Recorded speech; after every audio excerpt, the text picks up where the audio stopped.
রচনা মহাদেব হালদার, নির্দেশনা শক্তি মিশ্র, সহনির্দেশনা শ্রীকান্ত দাস, ব্যবস্থাপনায় ডক্টর বিধানচন্দ্র স্মারক সমিতি ও শ্রীকান্ত দাস। আলো সিংহ ইলেকট্রনিক্স, ধ্বনি জানকী সাউন্ড সার্ভিস, যন্ত্রে নন্দদুলাল দাস অধিকারী, তবলায় মৃণাল কান্তি সিনহা, সাজসজ্জায় মা কালী সাধ্য।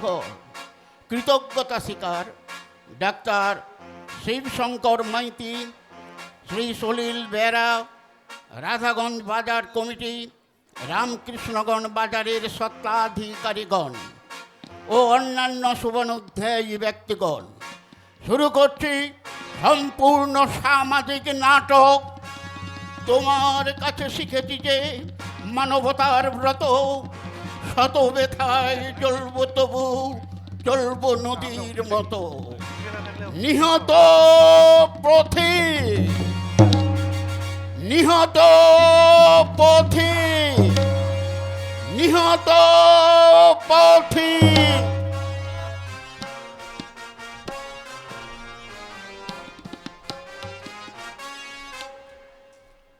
নমস্কার প্রিয় সুধী দর্শকবৃন্দ,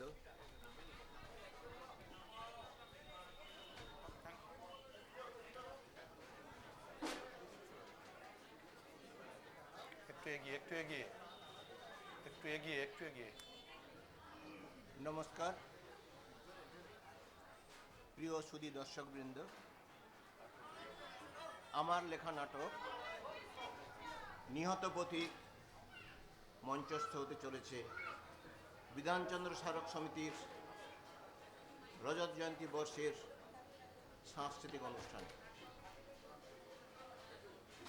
আপনাদের তথা সমাজের প্রতিক্রিয়া ও প্রশ্নগুলো আমার হৃদয়ে গভীরভাবে স্পর্শ করেছে। এই নাটকটি আমি লিখেছি সমাজের কঠিন বাস্তবকে আয়নার মতো ধরে রাখতে, যাতে আমরা সকলে নিজেদের মুখোমুখি হতে পারি। নাটকের প্রতিটি চরিত্র বিজয়, অজয়, অনল, হারান, বাদল, তমাল, বিকাশ, ছোট্ট পিন্টু, অবিনাশ গাঙ্গুলি এবং চামুন্ডা শর্মা, এরা কেউ কাল্পনিক নয়। এরা আমাদের চারপাশের থাকা সমাজেরই এক প্রতিচ্ছবি। আসুন আমরা নাটকটা উপভোগ করি। আপনাদের প্রতিক্রিয়া ও প্রশ্নের অপেক্ষায় আমি থাকলাম।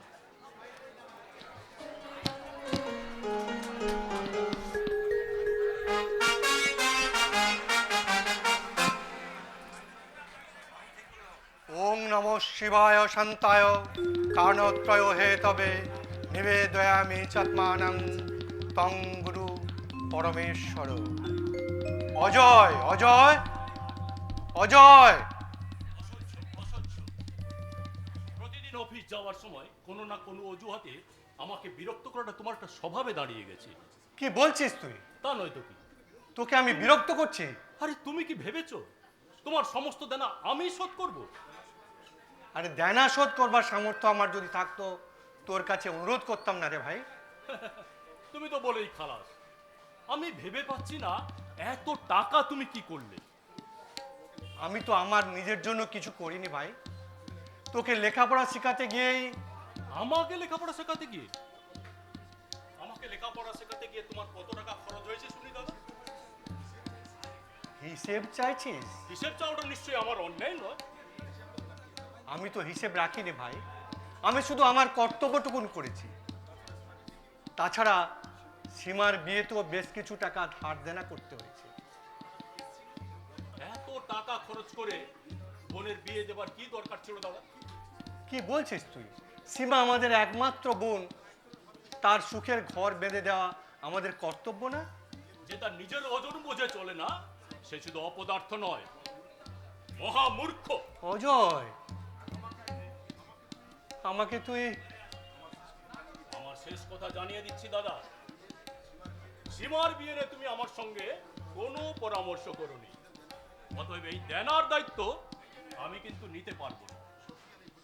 সত্যি সত্যি আমি ভুল করেছি রে, আমি মহা ভুল করেছি। এতদিন আমি জানতাম আমার মতই তোর মত, কোনোদিন ভাবিনি আমাদের মতের কোনো অমিল হবে। আমি যদি আগে জানতে পারতাম নিশ্চয়ই নিশ্চয়ই তোর মতের গুরুত্ব দিতাম রে। বেশ, তুমি যা ভালো মনে করেছো করেছো, আমাকে আর এসবের মধ্যে না জড়ালেই আমি খুব খুশি হব। কিন্তু এত টাকা, তুমি জানা করেছো, তুমি শোধ করবে। ওরে না না, আমাকে তুই ভুল বুঝিস না ভাই। আজ যদি আমার চাকরিটা থাকতো তাহলে তোর কাছে আমি টাকার জন্য হাত পেতে দাঁড়াতাম না। ভাগ্যদোষে আমি আমার চাকরিটা খোয়ালাম।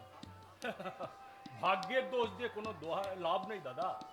চাকরিটা তুমি তোমার নিজের দোষেই খুইয়েছো। কি বলছিস অজয়? ঠিকই বলছি। এই তো কারখানার ম্যানেজার অমিত বাবুর সঙ্গে আমার দেখা হয়েছিল। উনি তোমার সম্বন্ধে কত কথাই না বললেন। কারখানার একটা পঙ্গু শ্রমিকের জন্য তোমার দরদের নদীতে বান ডেকে উঠেছিল। তার হয়ে তুমি মালিকের কাছে কৈফিয়ত চেয়েছিলে। বাহ, তোমার এই দুঃসাহসের পুরস্কার স্বরূপ তোমাকে চাকরি থেকে ছাঁটাই করে উপযুক্ত শাস্তি দিয়েছে তোমাকে। এ কথা তুই বলতে পারলি? একজন শ্রমিক হয়ে একজন অসহায় শ্রমিকের পাশে দাঁড়ানো আমাদের কর্তব্য না? আমি তো শুধু মালিকের কাছে ক্ষতিপূরণ দাবি করেছিলাম, সেই অপরাধে মালিক আমাকে বরখাস্ত করলে। আশ্চর্য, তোমার বোঝা উচিত ছিল জলে বাস করে কুমিরের সঙ্গে লড়াই করা যায় না। তাই বলে চোখের সামনে অন্যায় দেখেও মুখ বুজে সহ্য করব? হ্যাঁ, এটাই হচ্ছে বুদ্ধিমানের কাজ। এটা হচ্ছে ফাঁকির যুগ। তাই অন্যায়ের বিরুদ্ধে প্রতিবাদ নয়, অন্যায়ের সাথে গা ভাসিয়ে দু পয়সা কামিয়ে নিতে হবে দাদা, বুঝলে? ছি ছি ছি ছি ছি। এ তুই কি বলছিস?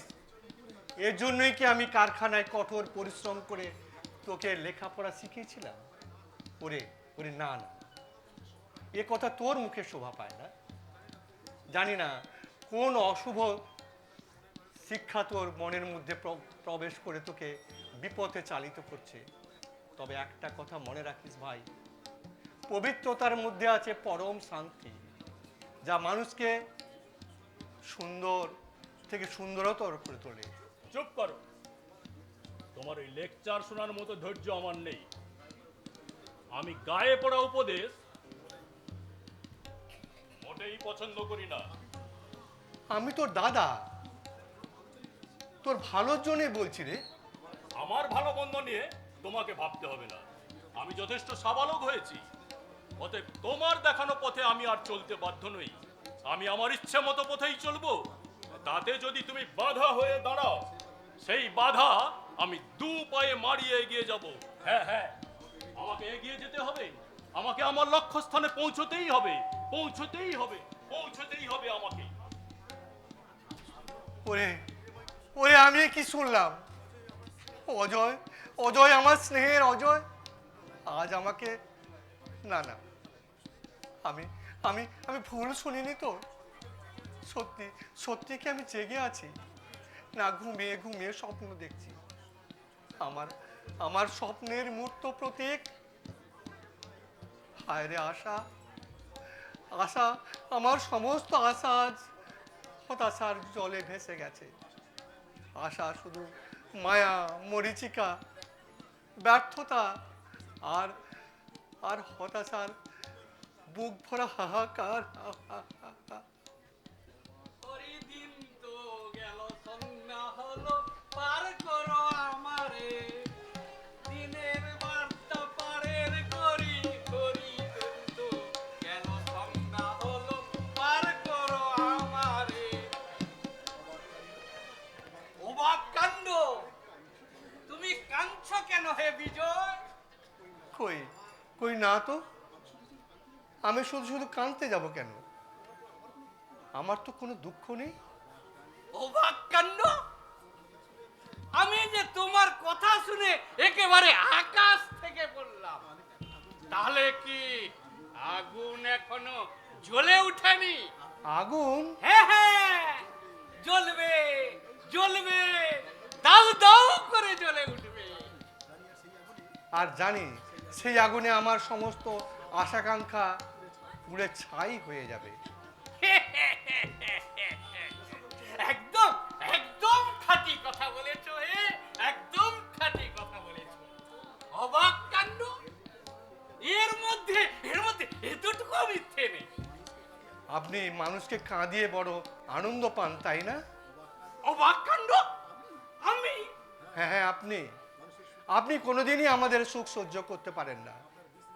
আপনার 20 নিঃশ্বাসে কত সাজানো বাগান শুকিয়ে মরুভূমি হয়ে গেছে। হতভাগা হতভাগা, স্পর্ধা তো কম নয়। চামুন্ডা শর্মার মতো জ্ঞানী লোককে তুমি অপমান করছো। টাকা থাকলেই বুঝি মানি হওয়া যায়? তাই যদি সত্য হতো তাহলে আপনার মতো এত ঐশ্বর্য থাকা সত্ত্বেও কেন নবগ্রামের মানুষ আপনাকে দেখে ঘৃণায় মুখ ফিরিয়ে নেয়? চুপ কর, চুপ করো। নিজের ভাই যাকে শ্রদ্ধা করে না, অপরের সমালোচনা তার মুখে শোভা পায় না। আমার ভাই? হ্যাঁ হ্যাঁ, তোমার ভাই, তোমার ভাই তোমাকে ঘেন্না করে। স্বার্থ স্বার্থ গজয়ের শিক্ষা। তোমার মতো অপদার্থ দাদাকে তার চিনতে একটুকু চুলায়নি। আমি জানি আমার ভাই আপনার ষড়যন্ত্রের ফাঁদে পা দিয়েছে, আর আপনি তাকে নিয়ে। কিন্তু কেন? আমি তো আপনার কোনো ক্ষতি করিনি। তবে কেন মিছে মিছে আপনি আমাদের এত বড় শত্রুতা করছেন? কেন আপনি আমাদের ভ্রাতৃত্বের মধুর সম্পর্কের মধ্যে ফাটল ধরাতে চাইছেন? বলুন, কেন কেন কেন করছেন? অবাক কাণ্ড, তুমি বড় উত্তেজিত হয়ে পড়েছো হে। দেখো, তোমার ভাই তো আর ছোট্টটি নেই। তাছাড়া চিরকাল যে তোমার বাধ্যে থাকবে এমন দুরাশা তুমি ভাবলে কি করে মনের মধ্যে? আমি? হ্যাঁ, তুমি। ভাইকে নিয়ে বড় গর্ব হয়েছে। এখন বুঝতে পারছো তো? পায়ের তলায় মাটি শক্ত না থাকলে আতাল তালে তলিয়ে যেতে হবে। কেউ তোমাকে হাত ধরে তুলবে না। আপনার মতো স্বার্থপর পরশ্রীকাতর মানুষকে নিন্দা করবার ভাষা আমার জানা নেই। যান, বেরিয়ে যান আমার বাড়ি থেকে। যান, বেরিয়ে যান। যাবো তো বটে। আমি কি তোমার বাড়িতে বাদ করতে এসেছি? এই চামুন্ডা শর্মা যে সাত সকালে তোমার বাড়িতে পায়ে ধুলো দিয়েছে, এটা তোমার 14 পুরুষের ভাগ্যবান। আপনাকে আমি করজোড়ে মিনতি করছি, যান, এখান থেকে যান না। অবাক কাণ্ড, তোমার ফ্যাকাশে মুখখানা দেখে আমার বড় কষ্ট হচ্ছে। চারা গাছ থেকে তুমি যত্ন করে বড় করলে তুলে, অথচ তার ফল ভোগ করতে তোমাকে হলো না। অবাক কাণ্ড। হ্যাঁ, আমি আবার আসিব, কারণ মানুষের দুঃখে সান্ত্বনা দেওয়া হচ্ছে আমার জীবনের একমাত্র ব্রত, একমাত্র ব্রত। অবাক কাণ্ড, তোমার মুখখানা একেবারে যেন পেঁচার মতো।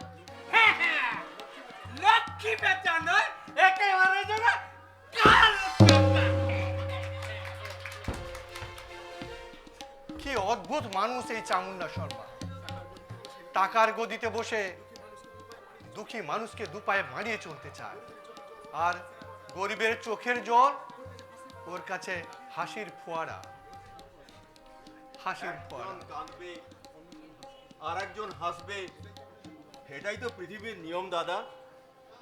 যতদিন পৃথিবী থাকবে এই নিয়মের কোনো ব্যতিক্রম ঘটবে না। জানি ভাই, জানি। তাই তো মাঝে মাঝে ভাবি, পশু আর মানুষের মধ্যে তফাৎটা কোথায়? আমরা মুখেই সভ্য হয়েছি দাদা, বাস্তবে আমরা সেই আদিম অন্ধকারেই পড়ে রয়েছি। তাই তো একজনের চোখের জল অন্যজনের হৃদয়কে বিন্দুমাত্র স্পর্শ করতে পারে না, অথচ আজ আমরা সভ্য জগতের সভ্য মানুষ। ধিক ধিক আমাদের এই সভ্যতাকে, শতধিক আমাদের এই মানবিকতাকে। অনল, তুমি অন্যায়ের বিরুদ্ধে প্রতিবাদ করেছিলে, তাই তোমাকে ওরা কারখানা থেকে ছাঁটাই করে দিলে।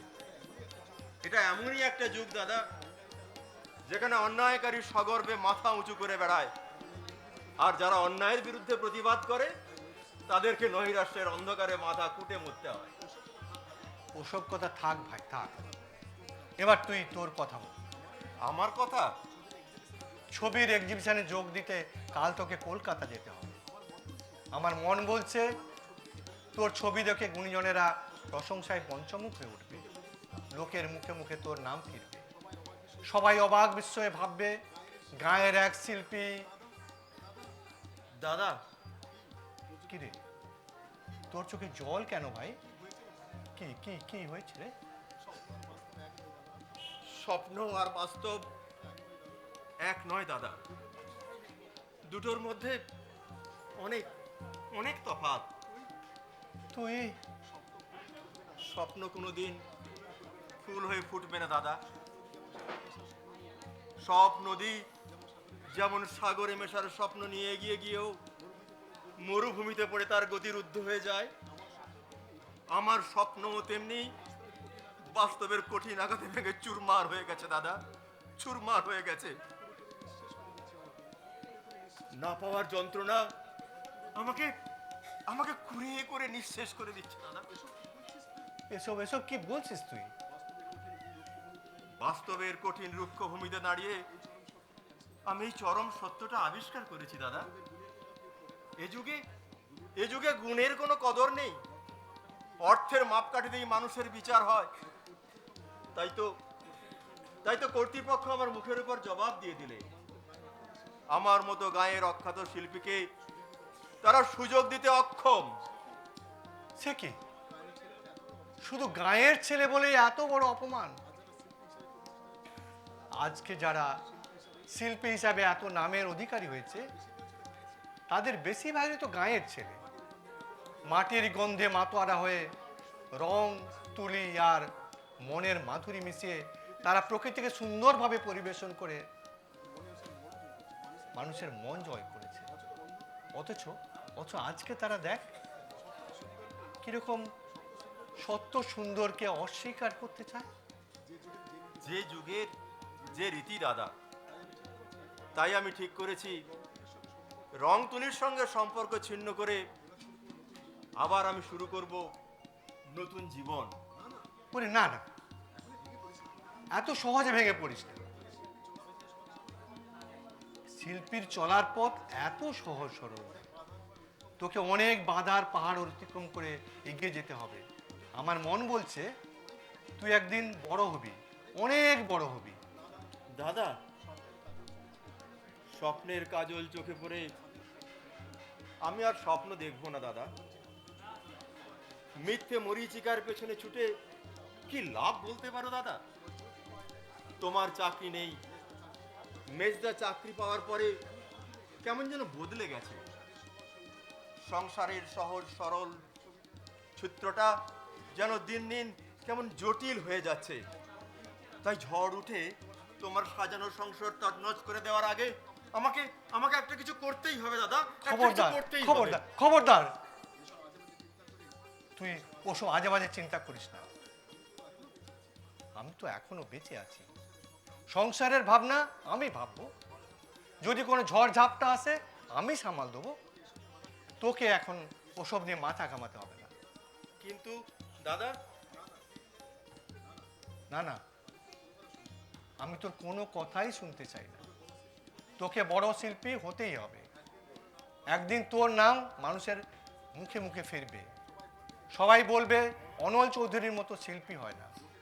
আর লোকের মুখে সেই কথা শুনে আমার এই হতভাগ্য দাদার বুকখানা আনন্দে ভরে উঠবে। না না না না অনল, আমাকে তুই সেই আনন্দ থেকে বঞ্চিত করিস না ভাই, সেই আনন্দ থেকে বঞ্চিত করিস না। আমার জন্যে তুমি অনেক করেছো দাদা, এরপরেও তুমি আমাকে, না না, আমার আর এই ছবি আঁকার বিলাসিতা সাজে না। শিল্পী হিসাবে প্রতিষ্ঠিত হতে গেলে এখনো আমাকে দীর্ঘ পথ অতিক্রম করতে হবে। তা তো হবে। তুই কি ভেবেছিস তোর রোজগারে বসে বসে খাবো বলেই আমি তোকে মানুষ করেছি? না না, না না, আমি সে কথা ভাবিনি দাদা, কিন্তু তোমার বয়স হচ্ছে, তোমার প্রতি আমার তো একটা কর্তব্য হয় আছে। এখন আমার উচিত, ও টাকা রোজগার করে আমার হাতে তুলে দেওয়া, এই তো। বেশ ঠিক আছে, তুই যখন মস্ত বড় শিল্পী হবি, অনেক টাকা ইনকাম করবি, তখন আমি তোকে কোনো বাধা দেবো না। কিন্তু এখন আবার অবাধ্য হলে আমি একটা কথাও বলবো না। দাদা, কি রে, তুই অমন করে তাকিয়ে আছিস কেন? ভাবছি কি ভাবছিস? তুমি আমার জন্য যা করেছো দাদা, আমার নিজের যদি দাদা থাকতো তাহলে বোধহয় আমার জন্য এতখানি করতো না। হ্যাঁ অনল, ছেলেবেলায় বাবা মাকে হারিয়ে রাস্তায় রাস্তায় ঘুরে বেরিয়েছি, খিদের জ্বালা সহ্য করতে না পেরে মানুষের কাছে হাত পেতে ভিক্ষা চেয়েছি। কেউ দিয়েছে, আবার আবার কেউ বা ঘৃণায় মুখ ফিরিয়ে নিয়েছে। সেদিন সেদিন তুমি যদি দয়া করে আমাকে এখানে ঠাঁই না দিতে দাদা, আজকে আমি কোথায় হারিয়ে যেতাম, কোথায় হারিয়ে যেতাম। অনল, অনল,